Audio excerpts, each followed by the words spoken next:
Título: Conferência 22. Algumas ideias sobre desenvolvimento e regressão. Etiologia. Senhoras e senhores, ouviram dizer que a função libidinal sofre uma prolongada evolução até que possa, segundo o que se descreve como forma normal, ser posta a serviço da reprodução. Gostaria de atrair sua atenção agora para a importância desse fato na causação das neuroses. Penso que estamos de acordo com as teorias da patologia geral ao supormos que um desenvolvimento dessa espécie envolve dois perigos: primeiro, de inibição, e segundo, de regressão. Isto é, em vista da tendência geral dos processos biológicos a variações, não há como fugir ao fato de que nem todas as fases preparatórias são ultrapassadas com igual êxito e superadas completamente.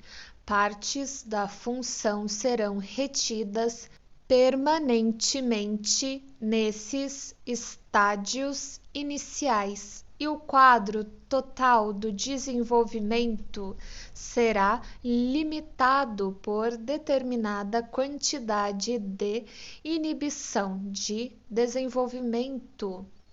Procuremos algumas analogias com esses processos em outras áreas de conhecimento, quando, conforme tantas vezes aconteceu nos períodos iniciais da história do homem, um povo inteiro abandonou seu local de morada e procurou um novo. Podemos ter a certeza de que nem todos os indivíduos desse povo chegaram à nova localidade. Afora outras perdas deve ter acontecido regularmente que pequenos grupos ou bandos de migrantes pararam no caminho e se fixaram nesses locais de parada, enquanto o grosso da massa prosseguia adiante, ou conforme é do conhecimento dos senhores, voltando a uma comparação mais próxima, nos mamíferos superiores, as glândulas sexuais masculinas que inicialmente se situam na cavidade abdominal iniciam uma migração em determinado estádio da vida intrauterina que as traz quase diretamente sob a pele na extremidade pélvica. Em consequência dessa migração, constatamos em alguns indivíduos masculinos que um desses órgãos pares ficou para trás, dentro da cavidade pélvica, ou que ficou alojado permanentemente dentro do que se conhece como canal inguinal, através do qual ambos os órgãos devem passar no decurso de sua migração, ou pelo menos que esse canal permaneceu aberto, embora normalmente devesse fechar-se após as glândulas haverem completado sua mudança de localização. Uma vez, quando eu era um jovem estudante, dediquei-me, sob a direção de von Bruck, a meu primeiro trabalho científico e interessei-me pela origem das raízes nervosas posteriores da medula espinal de um pequeno peixe de estrutura muito primitiva. Constatei que as fibras nervosas dessas raízes tinham sua origem em células grandes do corno posterior. Está escrito do corno posterior, da substância cinzenta, o que já não acontece mais com outros vertebrados, mas também descobri, logo depois, que células nervosas desse tipo estão presentes fora da substância cinzenta por toda a extensão do chamado gânglio espinal da raiz posterior. E desse fato concluí que as células dessas massas ganglionares migraram da medula espinhal ao longo das raízes dos nervos. Isso também é demonstrado pela sua história evolutiva. Nesse pequeno peixe, porém, todo o percurso de sua migração foi demonstrado pelas células que ficaram para trás. Se os senhores se aprofundarem mais no assunto, não terão dificuldade em detectar os pontos fracos dessas comparações. Portanto, declaro sem mais delongas que, no caso de cada uma das tendências sexuais, considero possível que algumas partes das mesmas tenham ficado para trás, em estádios anteriores de seu desenvolvimento, embora outras partes possam ter atingido o objeto final. Aqui os senhores reconhecerão que estamos delineando cada uma dessas tendências como uma corrente que tem sido contínua desde o começo da vida, a qual, porém, dividimos em certa medida artificialmente em sucessivos avanços separados. Justifica-se a sua impressão de que essas ideias necessitam de maior esclarecimento. Contudo, ao tentá-lo, afastar-nos-íamos demais do tema. Permitam-me ainda esclarecer que nos propomos descrever o retardamento de uma tendência parcial no estágio anterior, como sendo uma fixação, isto é, uma fixação do instinto. O segundo perigo, em um desenvolvimento por etapas desse tipo, reside no fato de que as partes que prosseguiram adiante podem também com facilidade retornar retrocessivamente a um desses estádios precedentes, o que descrevemos como regressão.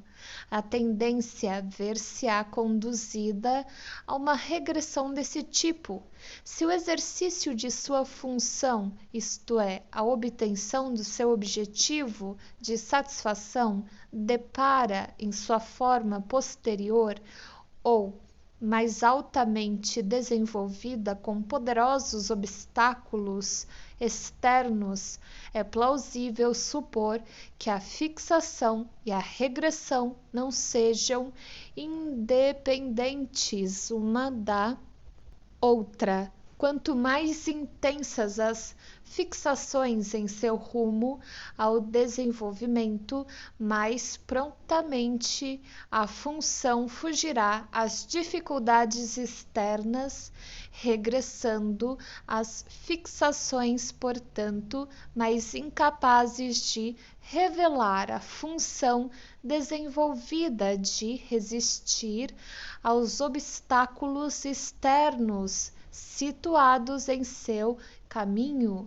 Considerem que, se um povo em migração deixou atrás de si fortes destacamentos nos locais de parada de seu deslocamento, é provável que os escalões mais avançados tenderão a se retirar para esses locais de parada quando forem derrotados ou quando se defrontarem com um inimigo superior, mas também estarão em maior perigo de serem derrotadas quanto maior for o número deles que ficou para trás na migração. Para compreenderem as neuroses, é importante não perderem de vista essa relação entre fixação e regressão. Isto lhes dará maior segurança ao enfrentarem a questão da formação das neuroses, a questão da etiologia das neuroses que em breve haveremos de abordar. No momento atual, deter-nos-emos um pouco mais na regressão, após essas coisas que os senhores aprenderam a respeito do desenvolvimento da função libidinal, estarão preparados para saber que há regressão de dois tipos, um retorno aos objetos que inicialmente foram catequizados pela libido, os quais, conforme sabemos, são de natureza incestuosa, e um retorno da organização sexual como um todo a estádios anteriores. Ambos os tipos de regressão são encontrados nas neuroses de transferência e desempenham importante papel no seu mecanismo. Particularmente, um retorno aos primeiros objetos incestuosos da libido é um aspecto que se encontra nos neuróticos com regularidade realmente fatigante. Há muito mais coisas a dizer acerca das regressões da libido, quando levamos em consideração também outros grupos de neuroses, as narcísicas, que por ora não pretendemos abordar. Esses distúrbios dão-nos acesso a outros processos de desenvolvimento da função libidinal que ainda não mencionamos e nos mostram, por conseguinte, ainda outras formas de regressão. Acima de tudo, penso, todavia, que devo adverti-los para não confundirem regressão com repressão e ajudá-los a formar uma ideia clara das relações entre os dois processos.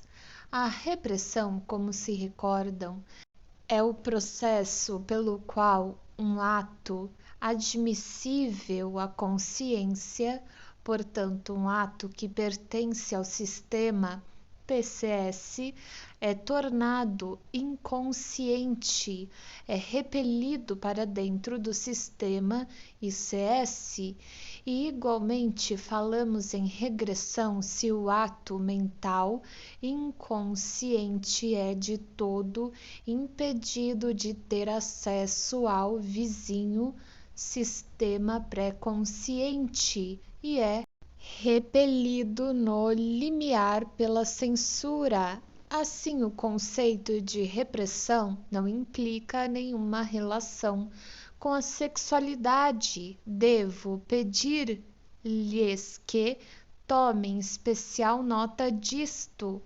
Indica um processo puramente psicológico que podemos caracterizar mais bem ainda se o denominarmos processo topográfico.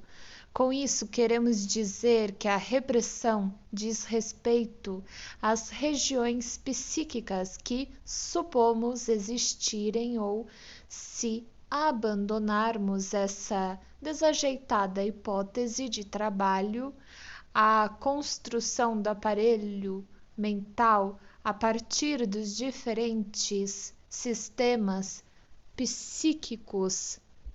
A comparação que propusemos chamou nossa atenção pela primeira vez para o fato de que até então não estivemos usando a palavra regressão em seu sentido geral, mas sim em um sentido muito especial. Se lhe damos um sentido geral, o de um retorno desde um nível de desenvolvimento mais elevado para um nível inferior. Então, a repressão também pode ser enquadrada no conceito de regressão. Pode ser descrita como um retorno a um estágio anterior e mais profundo na evolução de um ato psíquico. No caso da repressão, porém, esse movimento retrocessivo não nos interessa, já que falamos também em repressão no sentido dinâmico, quando um ato psíquico é detido no estágio inferior inconsciente. O fato é ser a repressão um conceito topográfico dinâmico, ao passo que a regressão é um conceito puramente descritivo. O que até agora tratamos como regressão, entretanto, e temos relacionado à fixação, significou exclusivamente um retorno da libido a anteriores pontos de interrupção de seu desenvolvimento, isto é, algo inteiramente diferente em sua natureza da repressão e inteiramente independe desta. E não podemos chamar de regressão da libido um processo puramente psíquico, nem podemos dizer onde deveríamos localizá-lo no aparelho mental. E embora seja verdade que ele exerce a mais poderosa influência sobre a vida mental, o fator mais importante nele é o fator orgânico. Senhores, exposições como esta estão fadadas a se tornarem um tanto áridas. Voltemos, pois, ao material clínico a fim de encontrarmos aplicações que serão mais interessantes. Como sabem, a histeria e a neurose obsessiva são as duas principais representantes do grupo das neuroses de transferência. Ora, é verdade que na histeria opera-se uma regressão da libido aos primitivos objetos sexuais incestuosos e que isto ocorre muito regularmente. Contudo, não existe, a bem dizer, nenhuma regressão a um estágio anterior da organização sexual. Para contrabalançar isso, a parte principal do mecanismo da histeria é desempenhada pela repressão. Se pudesse aventurar-me a completar aquilo que já temos por certo a respeito dessa neurose, fazendo alguma hipótese, tentaria explicar a situação da seguinte maneira: a unificação dos instintos parciais sob a primazia dos genitais foi conseguida, seus resultados, porém, se defrontam com a resistência do sistema pré-consciente que se vincula com a consciência. Assim, a organização genital é válida para o inconsciente, mas não da mesma forma para o pré-consciente. E essa rejeição por parte do pré-consciente configura um quadro que tem determinadas semelhanças com a situação existente antes da primazia genital. Não obstante, é algo muito diferente. Dois dos tipos de regressão da libido, a regressão que se faz a uma fase anterior da organização sexual, é de longe a mais surpreendente, como esta se encontra ausente na histeria e de vez que nossa completa visão das neuroses ainda está excessivamente influenciada pelo estudo da histeria, cronologicamente a primeira a ser estudada, assim, a significação da regressão libidinal também se nos tornou compreensível muito depois de compreendermos a importância da repressão. Devemos estar preparados para constatar que nossos pontos de vista estarão sujeitos ainda a outras ampliações, à reavaliação.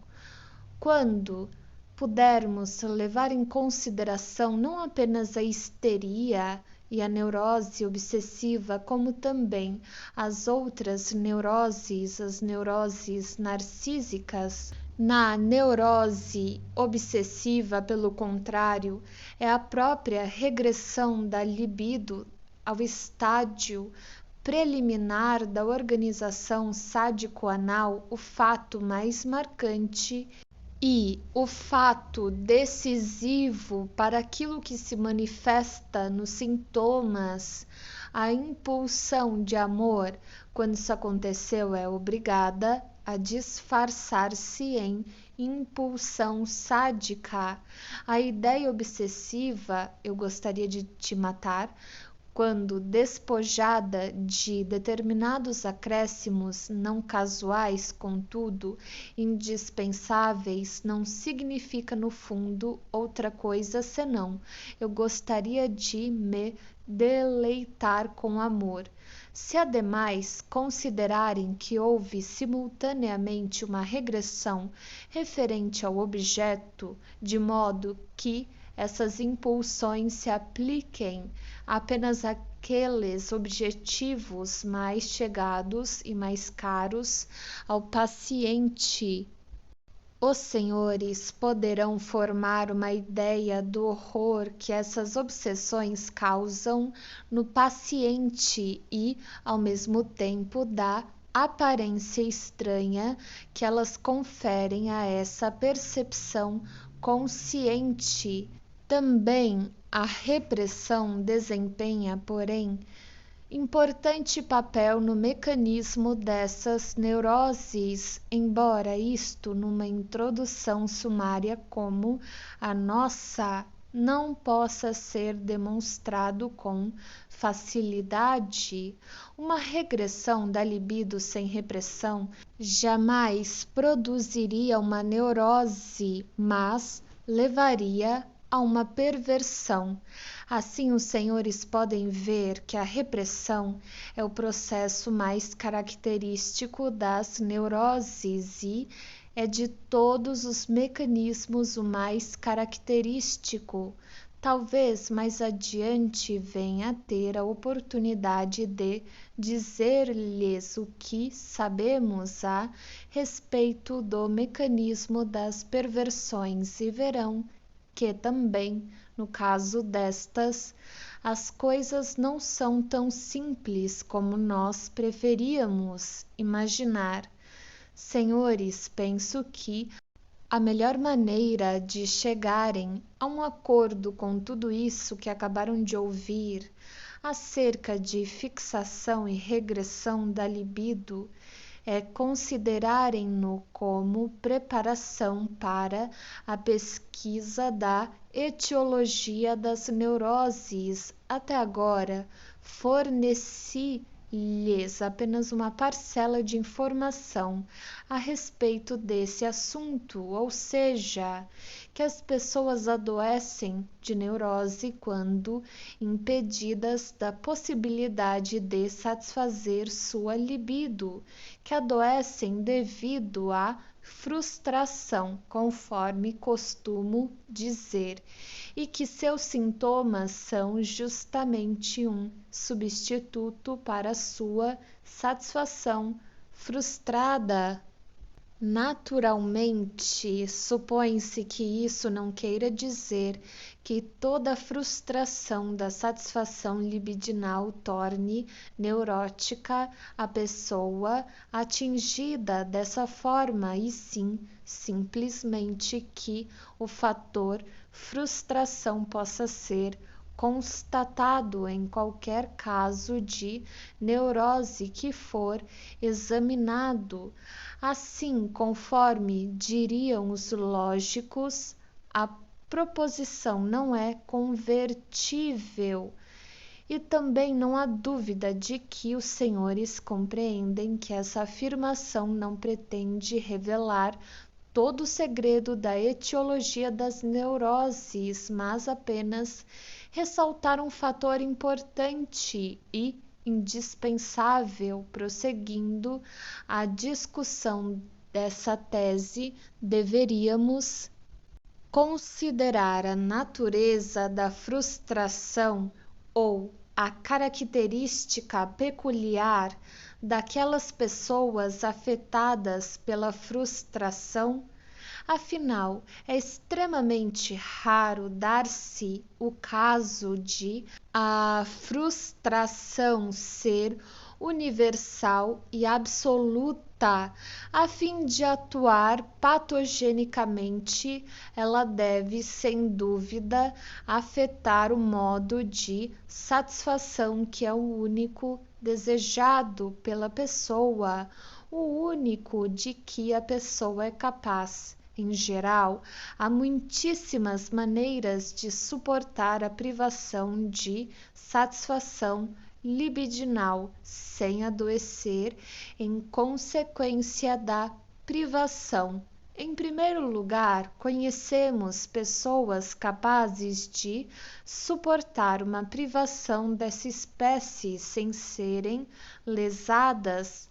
Não são felizes, sofrem devido aos seus anseios, porém não adoecem. E depois devemos ter em mente que os impulsos instintuais sexuais, em particular, são extraordinariamente plásticos, se é que posso expressar-me dessa maneira. Um deles pode assumir o lugar do outro, pode assumir a intensidade do outro. No caso de a realidade frustrar a satisfação de um deles, a satisfação de outro pode proporcionar compensação completa. Relacionam-se uns com os outros à semelhança de uma rede de canais intercomunicantes cheios de líquido, e isto se processa assim, apesar de estarem eles sujeitos à primazia dos genitais, um estado de coisas que absolutamente não se combina com facilidade, e um quadro único. Ademais, os instintos parciais da sexualidade, bem como a tendência sexual que dele se compõe, revelam grande capacidade de mudar de objeto, de tomar um objeto por outro e de tomar, portanto, um objeto que seja mais facilmente acessível. A deslocabilidade e a facilidade de aceitar um substituto deve atuar poderosamente contra o efeito patogênico da frustração. Entre esses processos protetores contra o adoecer devido à privação, existe um que adquiriu especial significação cultural.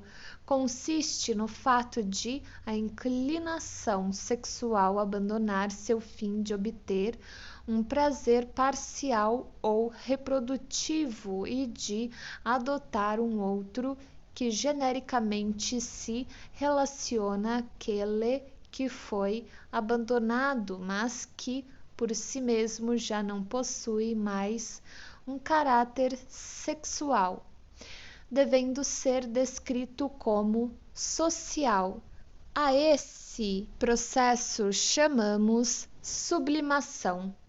Segundo o consenso geral que situa os objetivos sociais acima dos objetivos sexuais que no fundo visam aos próprios interesses próprios do indivíduo. Aliás, a sublimação é apenas um caso especial da maneira pela qual as inclinações sexuais se vinculam a outras não sexuais. Haveremos de discorrer a esse respeito novamente em outro contexto. Ora, os senhores poderão ter a impressão de que a privação foi reduzida à insignificância devido a todos esses métodos de tolerá-la. Contudo, não é assim. Ela conservou sua capacidade patogênica. As contramedidas são, em sua totalidade, insuficientes. Há um limite à quantidade de libido não satisfeita que os seres humanos, em média, podem suportar. A plasticidade ou livre mobilidade da libido não se mantém absolutamente preservada em todas as pessoas e a sublimação jamais tem a capacidade de manejar senão determinada parcela de libido.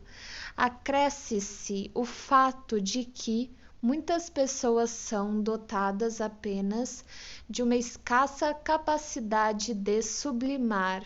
A mais importante dessas limitações é, evidentemente, aquela referente à mobilidade da libido, de vez que isto faz com que a satisfação da pessoa dependa da obtenção de apenas um número muito reduzido de fins e de objetos. Basta os senhores recordarem que um desenvolvimento imperfeito da libido deixa atrás de si fixações libidinais muito férteis e talvez também muito numerosas em fases precoces da organização e da busca de objetos, as quais em sua maior parte são incapazes de prover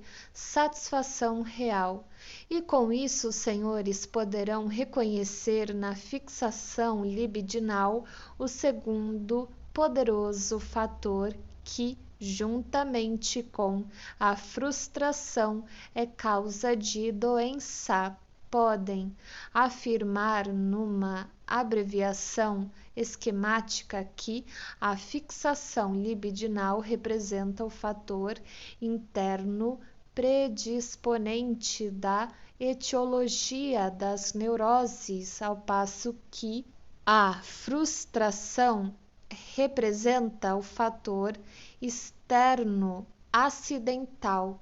A esse ponto, aproveito a oportunidade para alertá-los contra a possibilidade de tomarem partido em uma disputa muito desnecessária em assuntos científicos. As pessoas mantêm muito essa tendência de selecionar uma parte da verdade, colocando-se a favor dessa parte somente.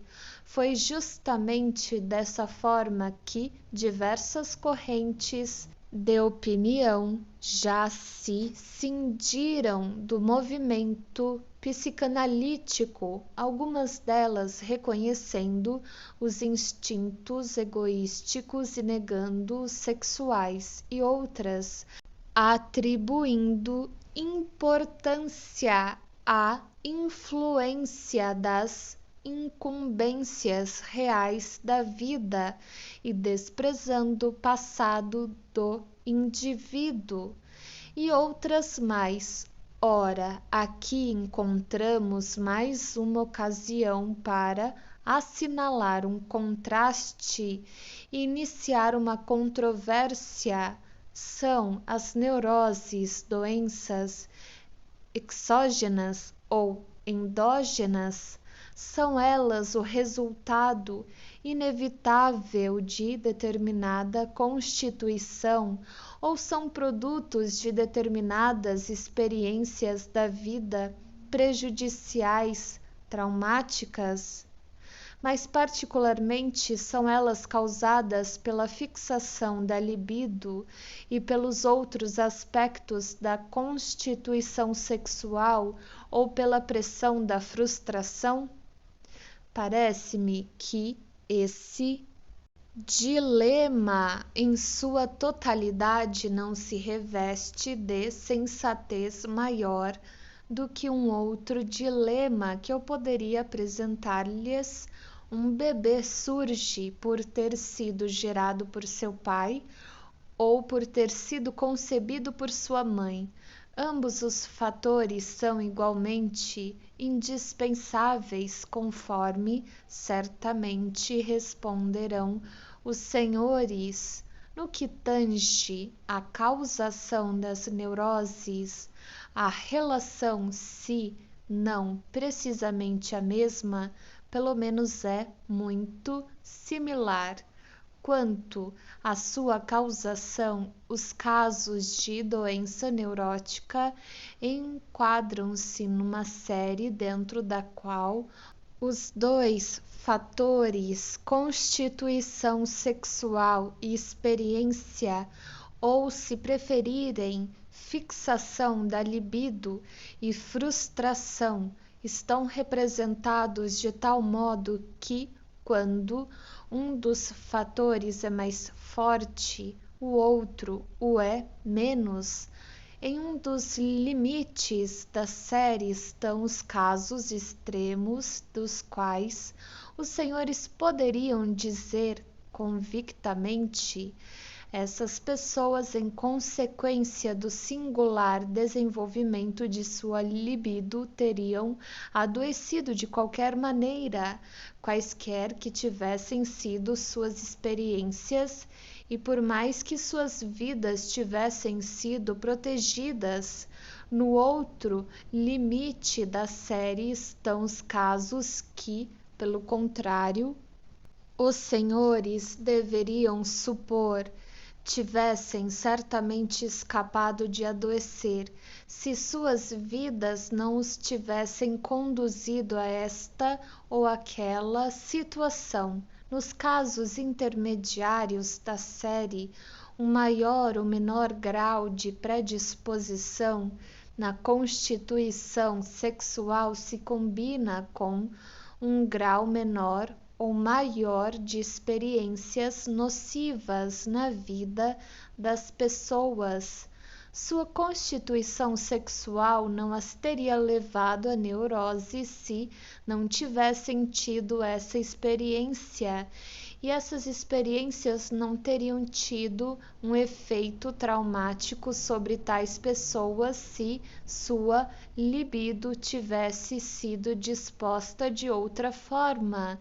Nessa série posso, com certeza, admitir uma preponderância na importância dos fatores predisponentes. Porém, admitir isto também depende de saber até onde os senhores resolvem ampliar as fronteiras da doença neurótica. Proponho, senhores, que denominemos a uma série desse tipo série complementar, e previno-os de que terão oportunidade de formar outras da mesma espécie. A tenacidade com que a libido adere a determinadas tendências e objetos, o que se pode descrever como adesividade da libido surge como fator independente, variando de indivíduo para indivíduo, e suas causas nos são praticamente desconhecidas. Contudo, sua importância na etiologia das neuroses certamente não mais subestimaremos. Por outro lado, não devemos superestimar a complexidade dessa relação. Uma adesividade semelhante ocorre por motivos desconhecidos, sob numerosas condições em pessoas normais e é encontrada como fator determinante em pessoas que são, em certo sentido, o oposto dos neuróticos. Nos pervertidos, sabia-se já antes da era da psicanálise, Binet, 1888, que na anamnese de pervertidos, muito a miúde, encontrava-se uma marca muito precoce de alguma tendência instintual ou de alguma escolha objetal anormal, a que a libido da pessoa permanecia ligada por toda a vida. Muitas vezes é impossível dizer o que é que possibilitou a essa marca exercer uma atração tão intensa sobre a libido. Descreverei um caso dessa ordem que eu próprio observei. Trata-se de um homem que hoje é praticamente indiferente aos genitais e a outros atrativos das mulheres, mas que pode ser tomado de irresistível excitação sexual apenas por causa de um pé que tenha determinada forma e que calce um sapato. Pode recordar um acontecimento do seu 6º ano de vida decisivo para a fixação de sua libido. Estava sentado num banquinho ao lado da governanta que lhe ia ministrar lições de inglês. A governanta, uma solteirona de meia-idade, seca, sem atrativos especiais, com olhos azul claros e nariz arrebitado, naquele dia estava com algum problema no pé e por causa disso mantinha-o calçado num chinelo de veludo estendido sobre uma almofada. Sua perna propriamente estava com decência recoberta com a roupa, um pé fino, magricela, como aquele que vira pertencendo à sua governanta. Desde então se tornou, após tímida tentativa de atividade sexual normal na puberdade, seu único objeto sexual, e o homem se sentia irresistivelmente atraído se um pé assim se associava mais a outros aspectos do que lembrassem a figura da governanta inglesa.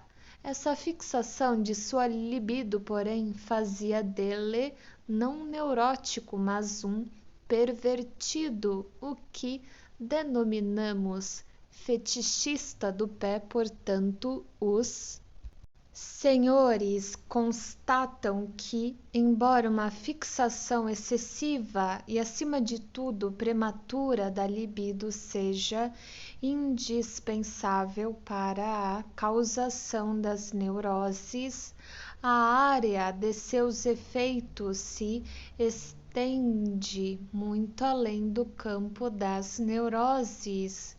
Esse fator é também por si mesmo tão pouco decisivo quanto é a frustração, sobre a qual já falamos. Assim, o problema da causação das neuroses parece tornar-se mais complicado. De fato, a investigação psicanalítica nos familiariza com um fator novo que não é levado em conta em nossa série etiológica e que podemos reconhecer muito facilmente em casos nos quais aquilo que até então constituiu condição sadia é subitamente perturbado por um início de doença neurótica. Nessas pessoas, regularmente encontramos indícios de uma luta entre impulsos plenos de desejos ou, segundo costumamos expressá-lo, um conflito psíquico. Uma parte da personalidade defende a causa de determinados desejos, enquanto outra parte se opõe a eles e os rechaça. Sem tal conflito, não existe neurose. Pareceria não haver nada de característico nisto. Nossa vida mental, conforme sabem, é permanentemente agitada por conflitos que temos de resolver. Sem dúvidas, por conseguinte, condições especiais devem ser preenchidas para que um conflito se torne patogênico. Devemos perguntar que condições são essas, entre que poderes mentais se desenrolam esses conflitos patogênicos e qual é a relação entre o conflito e os demais fatores causais. Espero poder dar-lhes respostas adequadas a essas questões, conquanto as respostas possam reduzir-se a dimensões esquemáticas. O conflito surge pela frustração, em consequência da qual a libido, impedida de encontrar satisfação, é forçada a procurar outros objetos e outros caminhos. A pré-condição necessária do conflito é que esses outros caminhos e objetos suscitem desaprovação em uma parte da personalidade, de forma que se impõe um veto que impossibilita um novo método de satisfação, tal como se apresenta. A partir desse ponto, a formação dos sintomas prossegue seu curso, que seguiremos mais tarde.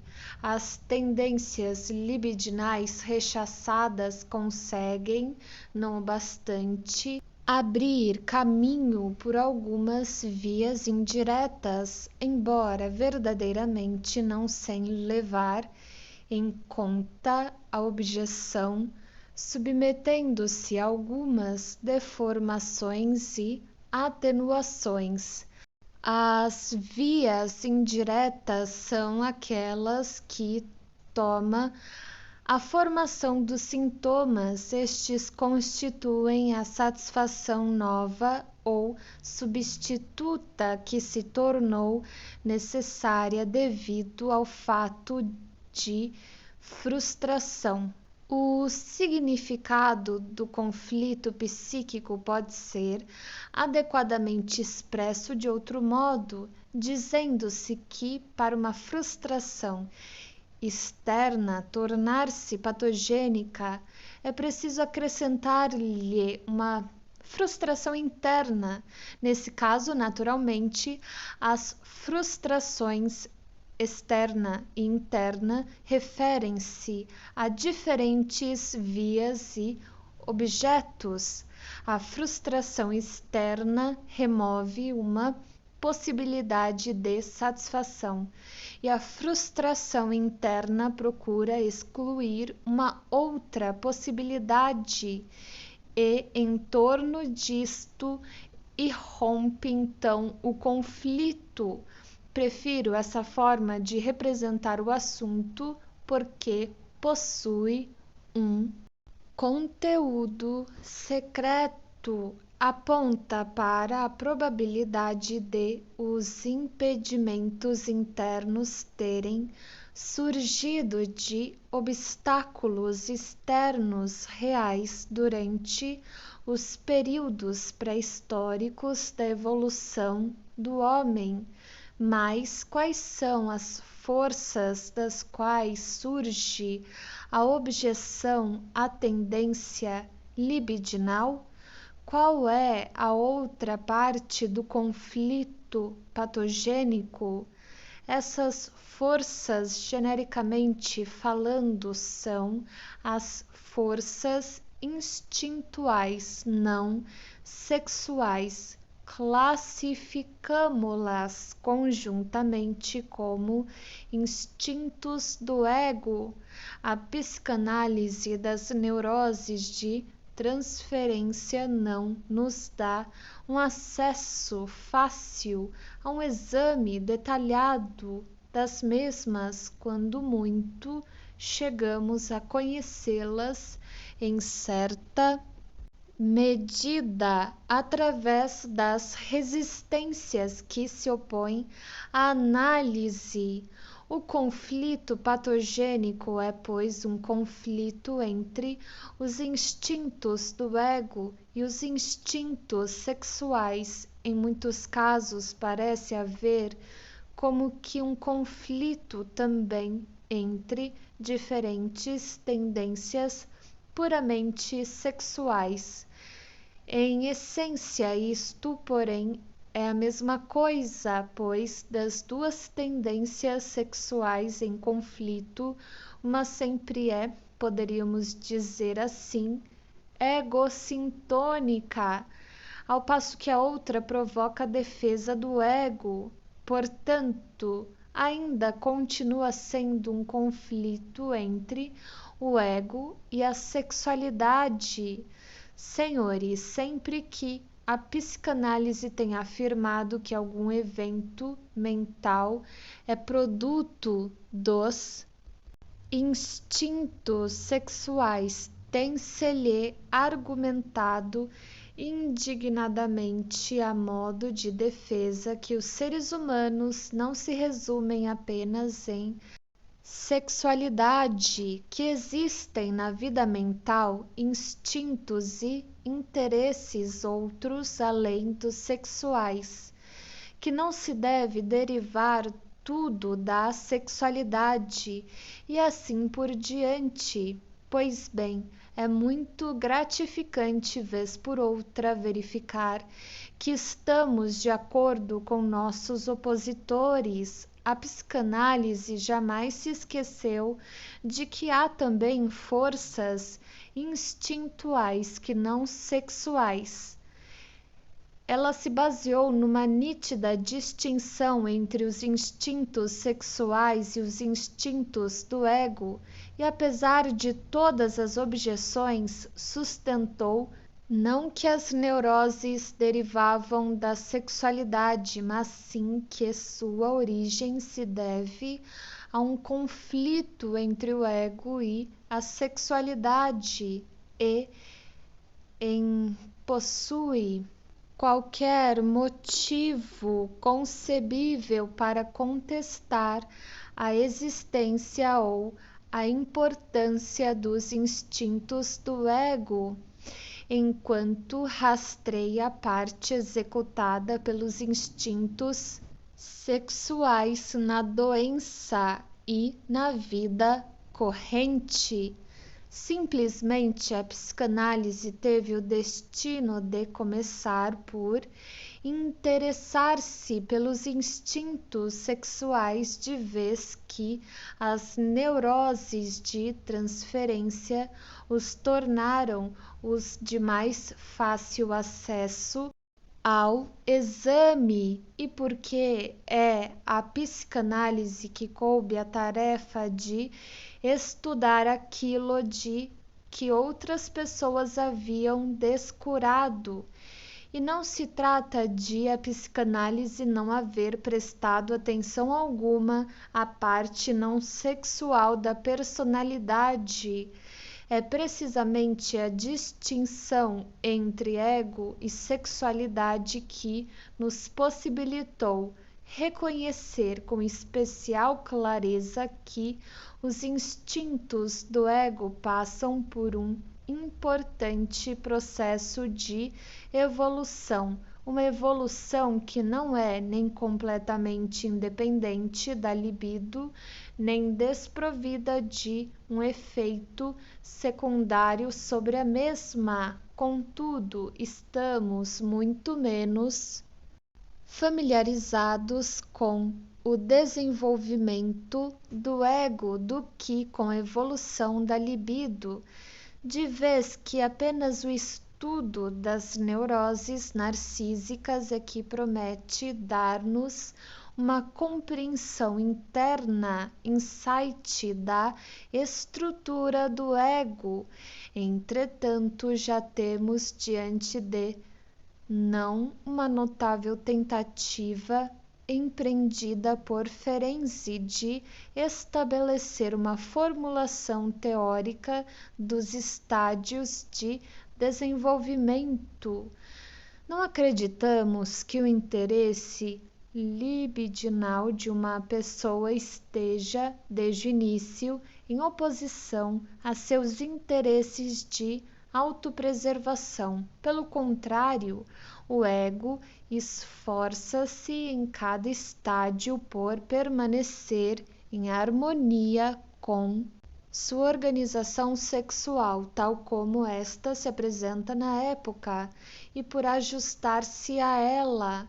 A sucessão das diferentes fases do desenvolvimento libidinal provavelmente segue um programa estabelecido. Não se pode, contudo, afastar a possibilidade de esse curso dos acontecimentos poder ser influenciado pelo ego, e podemos igualmente esperar encontrar algum paralelismo, determinada correspondência entre a fase do desenvolvimento do ego e da libido. Na verdade, um distúrbio dessa correspondência poderia originar um fator patogênico. Com isso, defrontamo-nos com a importante consideração relativa à maneira como se comporta o ego no caso de sua libido deixar após si uma intensa fixação em algum ponto de seu desenvolvimento da libido. O ego pode aceitar isto e, em consequência, tornar-se nesse sentido pervertido ou, o que é a mesma coisa, infantil. No entanto, o ego pode adotar uma atitude não complacente com a acomodação da libido. Nessa posição e nesse caso, o ego experimenta uma repressão ali onde a libido sofreu uma fixação. Assim, descobrimos que o terceiro fator na etiologia das neuroses, a tendência ao conflito, depende tanto do desenvolvimento do ego como do da libido. Com isso, faz-se mais completa nossa compreensão interna, insight da causação das neuroses. Primeiro, existe a pré-condição mais geral, a frustração, e a seguir a fixação da libido que a força em determinadas direções. E terceiro, a tendência ao conflito surgida do desenvolvimento do ego, a qual rejeita esses impulsos libidinais. A situação, por conseguinte, parece não ser tão difícil de compreender como provavelmente lhes parecia no transcorrer de minhas observações. É verdade, porém, que verificaremos não haver ainda completado sua descrição.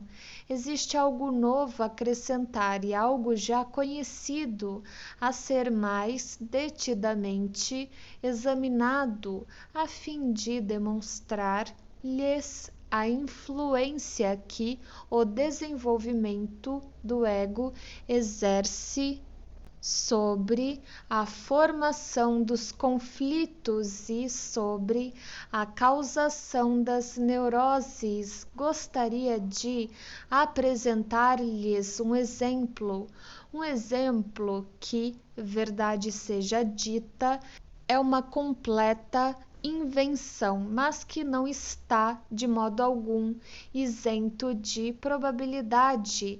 Descrevê-lo-ei com base no título de uma das farsas de Nestroy, como, abre aspas, no subsolo e no primeiro andar, fecha aspas. O zelador da casa mora no subsolo e seu patrão, um cavalheiro rico e respeitável, no primeiro andar.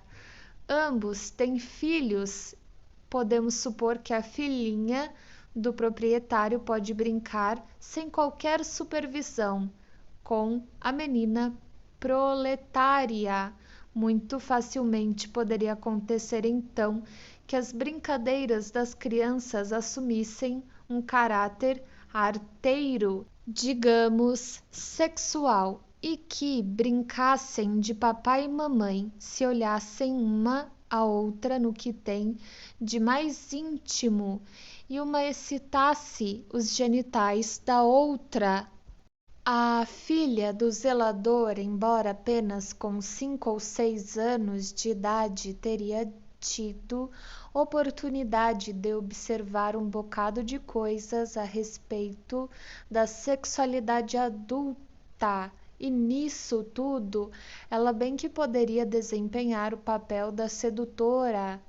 Essas experiências, contanto não continuadas por longo período de tempo, seriam suficientes para pôr em atividade determinados impulsos sexuais nas duas crianças e, depois que houvessem cessado as brincadeiras conjuntas, esses impulsos, durante diversos anos subsequentes, encontrariam expressão na masturbação, isto no que se refere às experiências em comum. O resultado final nas duas crianças será muito diferente. A filha do zelador continuará a masturbar-se, talvez, até começarem seus períodos menstruais, então, sem dificuldade, abandonará a masturbação. Uns anos depois encontrará um companheiro e talvez terá um filho, assumirá uma ou outra ocupação, possivelmente se torne uma figura popular no palco e termine como aristocrata. Sua carreira não será, com bastante probabilidade, das mais brilhantes. No entanto, em todo caso, passará a vida sem ter sido prejudicada por aqueles primeiros exercícios de sua sexualidade e ficará isenta de neurose. Com a filhinha do proprietário, as coisas serão diferentes. Numa fase inicial, enquanto é ainda uma criança, terá uma ideia de haver feito algo de errado. Após curto período, talvez, porém, apenas após uma luta intensa, abandonará sua satisfação masturbatória, não o bastante, terá em si certo sentimento de opressão. Posteriormente, em sua meninice, quando estiver em condições de aprender algo da relação sexual humana, se afastará desta com inexplicável aversão e preferirá manter-se na ignorância a respeito do assunto, e agora provavelmente estará sujeita à nova emergência de uma pressão irresistível de se masturbar, da qual não ousará queixar-se durante os anos em que deveria exercer uma atração feminina sobre algum homem, e rompe nela uma neurose que frustra o casamento e defrauda suas esperanças na vida.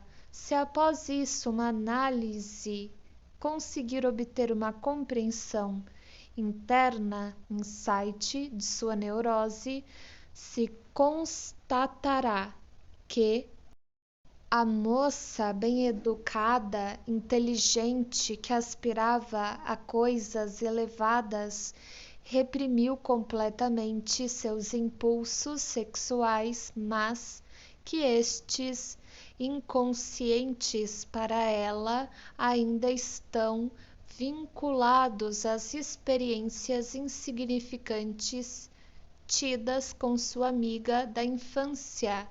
A diferença entre as vidas dessas duas pessoas, malgrado tenham tido a mesma experiência, reside no fato de que o ego de uma delas sofreu um desenvolvimento que o da outra jamais atingiu. Para a filha do zelador, a atividade sexual pareceu tão natural e inofensiva na vida posterior como o havia sido na infância. A filha do senhorio submeteu-se à influência da educação e aceitou suas exigências a partir das ideias que lhe foram vinculadas. Seu ego formou ideias de pureza feminina e abstinência incompatíveis com a atividade sexual. Sua educação intelectual reduziu seu interesse pelo papel feminino que estava destinada a desempenhar. Devido à sua moral mais elevada e ao desenvolvimento intelectual de seu ego, ela entrou em conflito com as exigências de sua sexualidade. Hoje, deter-me-ei um pouco em outro ponto do desenvolvimento do ego, em parte porque tenho em vista alguns objetivos mais remotos, contudo, também porque o que se segue destina-se a precisamente justificar a nítida separação entre os instintos do ego e os instintos sexuais que reafirmamos, não sendo, porém, evidente por si mesma. Ao estabelecer nosso critério das duas linhas de desenvolvimento, a do ego e a da libido, devemos ressaltar uma consideração que até agora não foi levada em conta. Ambas são, no fundo, heranças, recapitulações abreviadas do desenvolvimento pelo qual toda a humanidade passou desde épocas primitivas por longos períodos de tempo. No caso do desenvolvimento da libido, essa origem filogenética é, conforme ouso pensar, uma evidência imediata. Considerem como, numa classe de animais, o aparelho genital põe-se em íntima relação com a boca, ao passo que, em outra, não pode ser diferenciado do aparelho excretor, e ainda em outras está vinculado aos órgãos motores. E tudo isso, senhores, encontrarão em atraente apresentação no valioso livro de W. Bosch, 1911 até 13. Entre os animais pode-se encontrar, por assim dizer, em forma petrificada, todos os tipos de perversão da organização sexual. No caso dos seres humanos, entretanto, esse ponto de vista filogenético é parcialmente velado pelo fato de que aquilo que, no fundo, é herdado, não o bastante, é de aquisição recente no desenvolvimento do indivíduo, provavelmente porque as mesmas condições que impuseram sua aquisição persistem e continuam a operar em cada indivíduo. Gostaria de acrescentar que, originalmente, a operação dessas condições era criativa, agora, contudo, é evocativa. Ademais, não há dúvida de que o curso estabelecido do desenvolvimento pode ser perturbado e alterado em todo indivíduo através de influências externas recentes, mas conhecemos a força que impôs à humanidade um desenvolvimento dessa ordem e mantém sua pressão na mesma direção nos dias atuais. Essa força é mais uma vez a frustração advinda da realidade, ou, se quisermos dar-lhe o nome verdadeiro, o nome de peso, as exigências da vida, necessidade, Ananke. Esta tem sido uma educadora rigorosa e tem exigido muito de nós. Os neuróticos estão entre aqueles de seus filhos aos quais seu rigor causou maus resultados. Este, porém, é um risco que se corre em qualquer educação. Essa valorização da importância das necessidades da vida, aliás, não necessita pesar contra a importância das tendências internas de desenvolvimento, se pode demonstrar que isto está presente.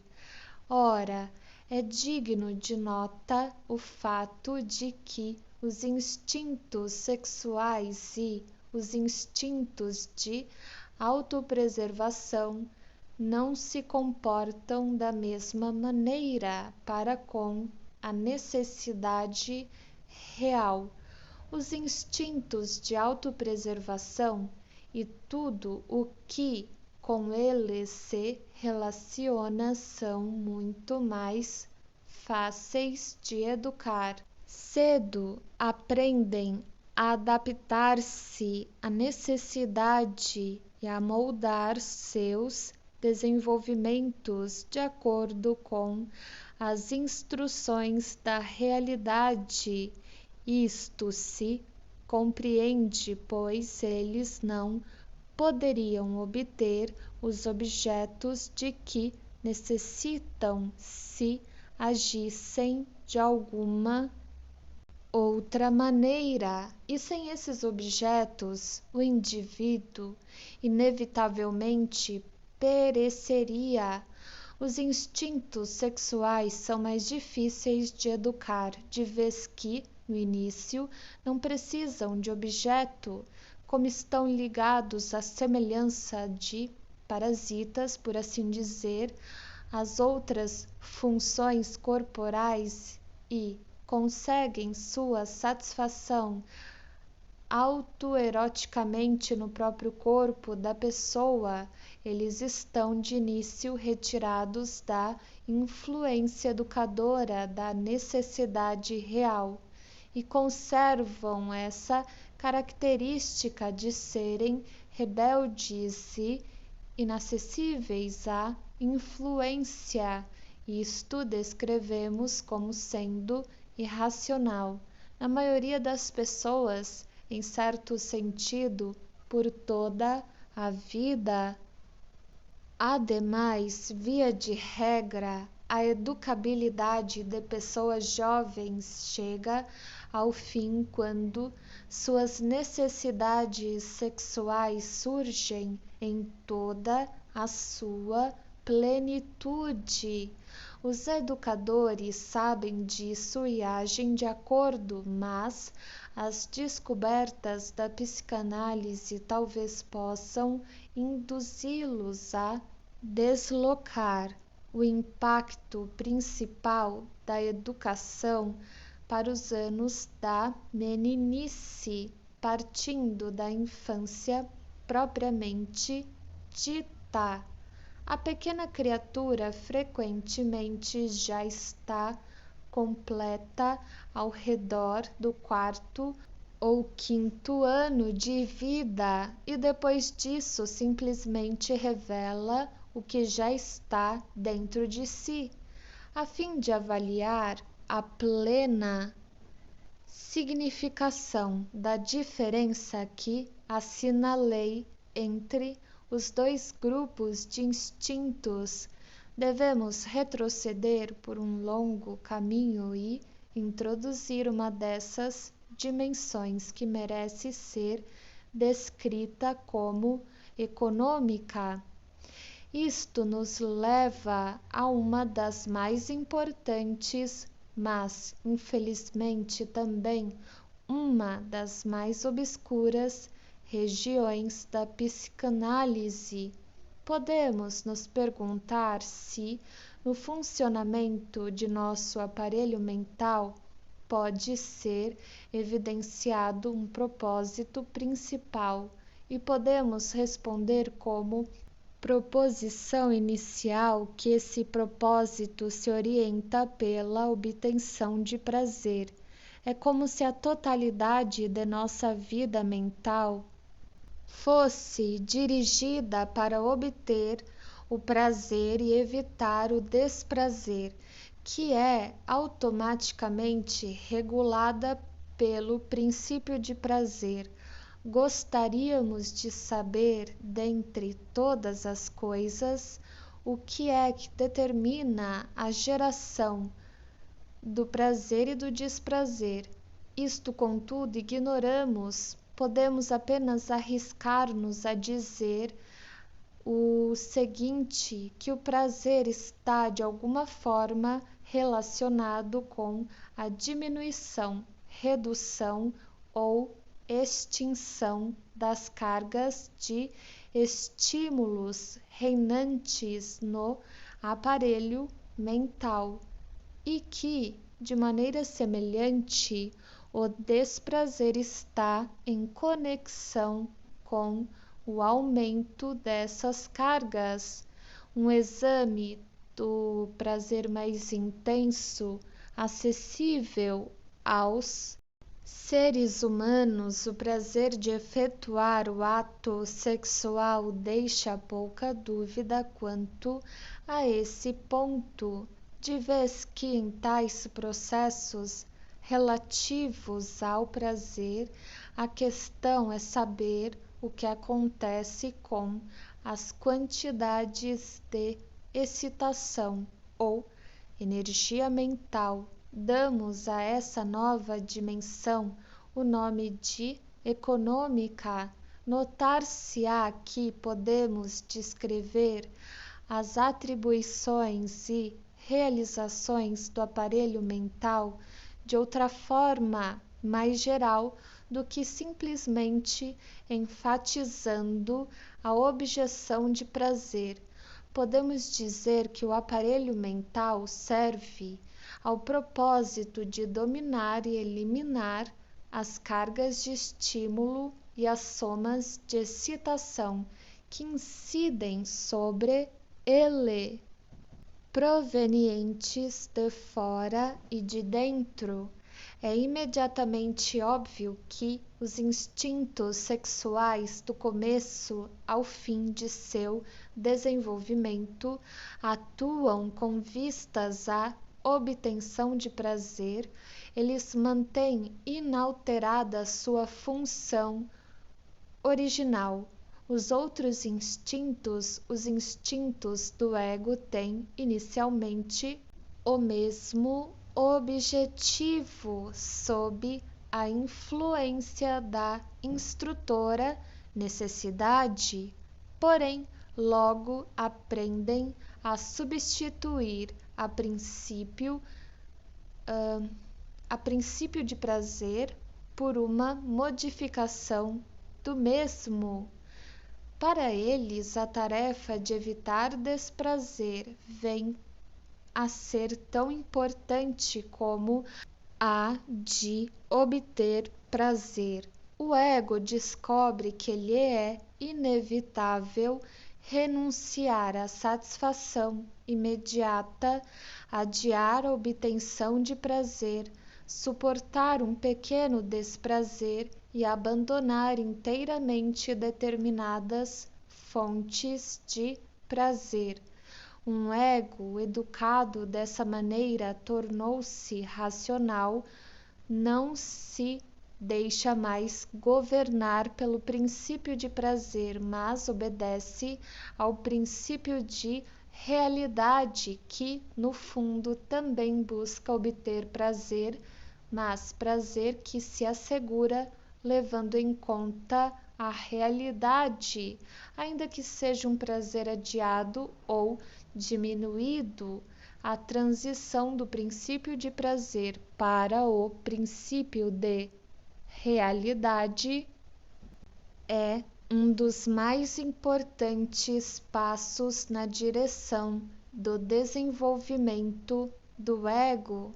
Já sabemos que é só tardia e relutantemente que os instintos sexuais se reúnem a essa parte do desenvolvimento, e mais adiante ouviremos falar nas consequências para os seres humanos do fato de sua sexualidade se contentar com laços tão frouxos com a realidade externa. E agora, para terminar, um último comentário a respeito desse assunto. Se o ego do homem tem seu próprio processo de desenvolvimento, assim como a libido tem o seu, os senhores não se surpreenderão ao ouvir que também há regressões do ego, e estarão desejosos de saber também qual o papel que pode ser desempenhado nas doenças neuróticas por esse retorno do ego a fases anteriores de seu desenvolvimento.